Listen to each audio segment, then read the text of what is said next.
What is good, you guys? Thought I'd make a video about a few decks that I versed. You can see there, that's the first deck.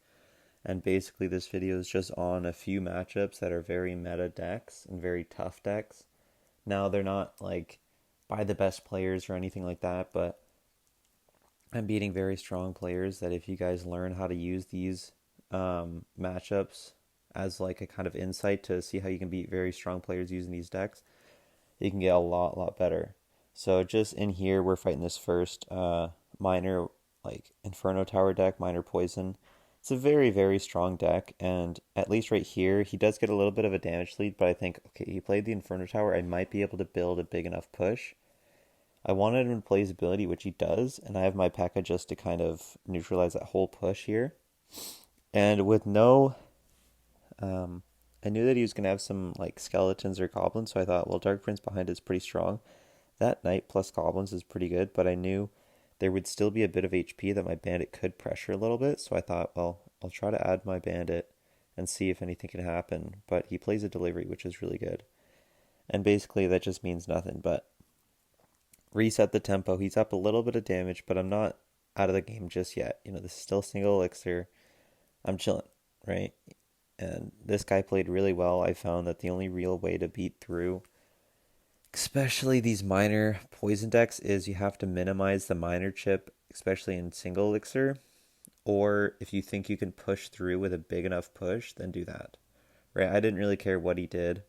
Yeah, he's going to spend a bunch of elixir, but I'm not going to go in with that Inferno Tower, so it didn't matter to me.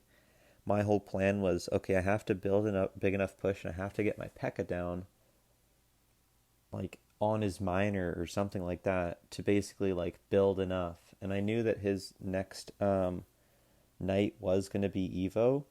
I think it is here, yeah. And it's always scary to fight an Evo Knight because they can have some pretty scary pushes and Evo Knight can tank for a long time. So yeah, I force out the Evo Knight, which is nice, and it's going to be pretty much dead.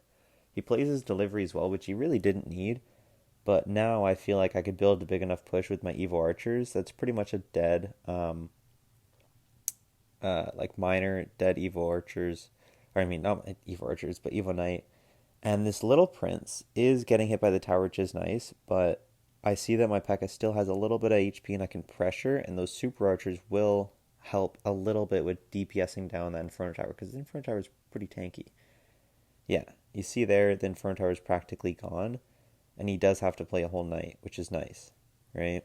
Because now I realize, okay, I can build a big push. He's going to play minor, but that's playing right into me. So it's basically a 4 elixir minor, or a 4 elixir P.E.K.K.A., and that's what you want, especially against minor poison. Their whole point of the deck is control the tempo, control the flow, basically make it where you have no possible way to make a push. That Inferno Tower wasn't great, doesn't even catch the thing, and that's a lot of damage. And the Bandit connects, which is absolutely huge. I should have saved my zap, because then I could have zapped on the Inferno Tower and would have had a lot more HP. It would have done a lot more damage, but we're still good. Dark Prince gets rid of the goblins, and it'll help DPS down that minor. He is coming back, but I have more damage on both towers, which is one of the main things, is not playing in one lane, because minor, like, it's a very strong deck and it's going to be very hard to break through, especially when you have to fight with one lane. But if you have both lanes, they have to split up their defense, because you're not going to be able to DPS down a lot of things, but Inferno Tower is going to be able to shred through a lot of your deck. So that's why you kind of have to go split lanes. And that one Evo Archer is going to survive, which is really nice. And I'm going to just pressure this side because he has to play something on that P.E.K.K.A., right? And now he doesn't have that. And I'm going to Fireball because I realize, well, it's getting close into overtime. I can Fireball cycle. And I'm just playing here as he has to guard that other side, or he'll... So he's going to pretty much lose that whole tower. Sorry about that. But you'll see here, I'm up about 1,000 damage, 1,200 on both towers. I could really spell cycle either side. It doesn't really matter. It gives me a free valuable fireball. But I already had this. I realized that it wouldn't do a zap worth of damage. Like, zap wouldn't kill it, so I had to actually get a little bit more damage in. But you can see he can't really do much, and I'm just, protecting. He needs 1,000 damage. It just isn't going to happen. But yeah, good game. I'll see you guys in the next one.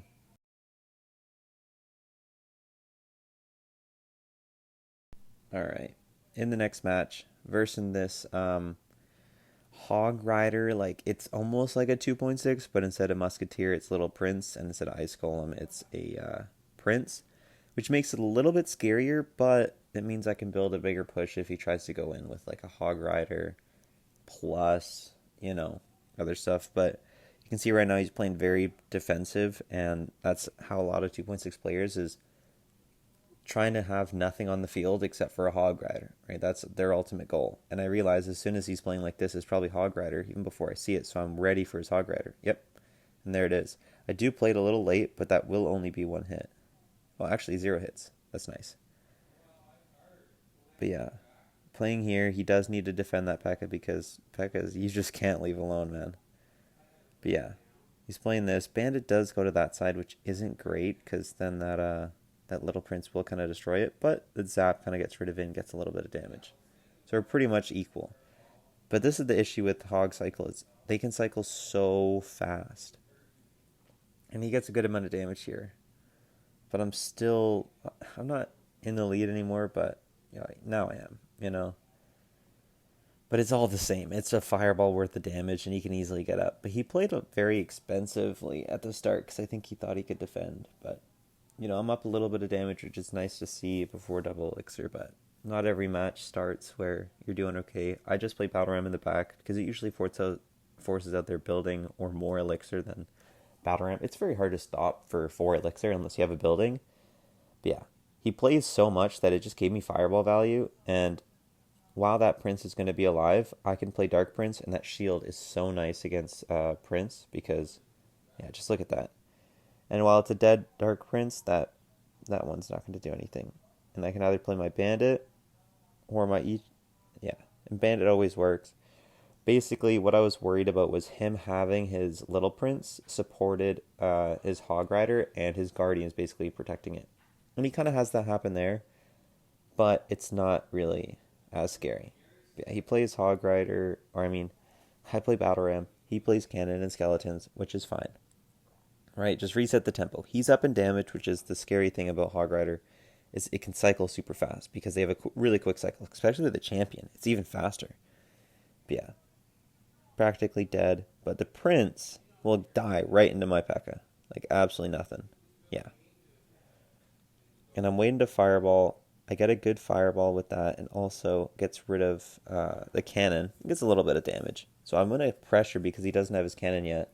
He will cycle back to it, but, he actually misses it, which is huge. So I'm just pressuring here, hoping that, he'll let a little bit of damage through, but he's doing a good job defending. And sadly, that Guardian does hit my E-Wiz, but that's okay. Yeah, just playing Pekka, the Hog Rider kind of gets stuck, or just, look at that, it's just completely stuck. No hits. Yeah, big push. He can't play Prince. He can't really do much. I'm going to fireball both of those cannons. Try to get the Battle Ram to lock onto the tower, and that's the ultimate goal, is if it can collide, it's going to do so much more damage. But yeah, it does. And look at all that damage. Oh man, just one Battle Ram connection is all you need. The game's not over yet, but I'm doing a lot better, So yeah, just having to play super aggressive to stop all of that damage, because Hog Rider can come back, and I see that he is making a comeback. He was going to build a big push, so I had to kind of stop that. But we'll just see how he plays. I was worried that he was going to play Hog Rider at 10. But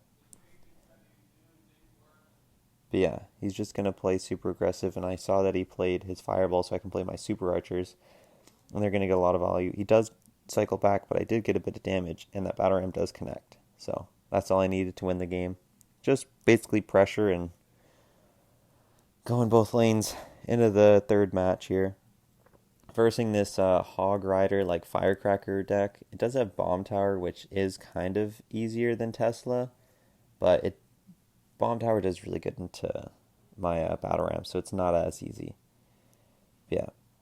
Sometimes I'll Fireball the Firecracker right away, but it gives me free value, so I'll do that, just so then wipes away the Bomb Tower, wipes away the Firecracker, and he does play his Hog Rider, and Ewis does an alright time at defending by itself. It's not like a perfect defense, it's alright. And he doesn't have his one-in cycle, so I'm going to zap to get rid of that last skeleton. You can see he does have Mighty Miner, but that Mighty Miner will do absolutely nothing. That Mighty Miner is practically dead. And just to say, all these players were good.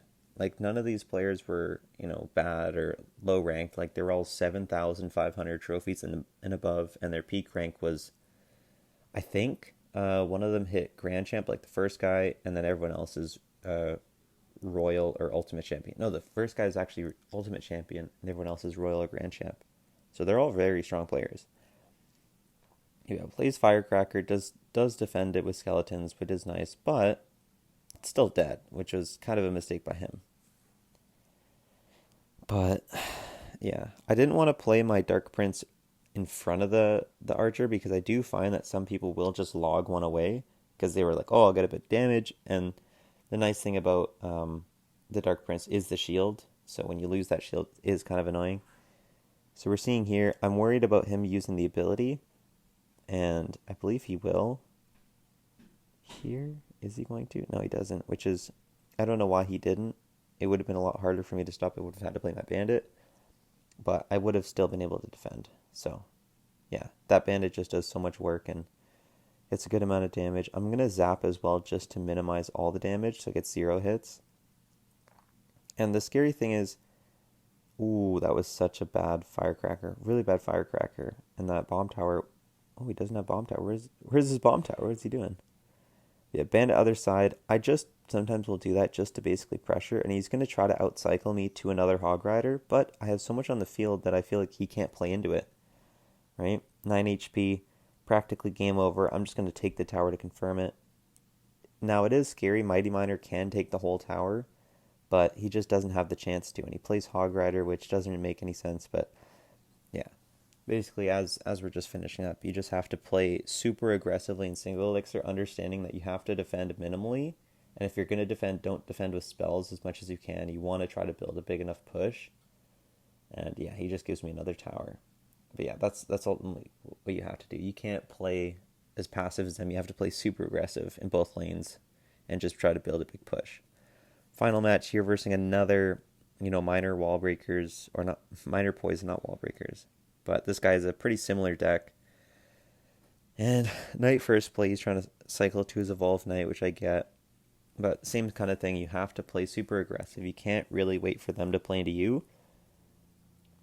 And you see how I do that really aggressive zap, trying to force out something else, but he doesn't. He just poisons, which, well, that's fine.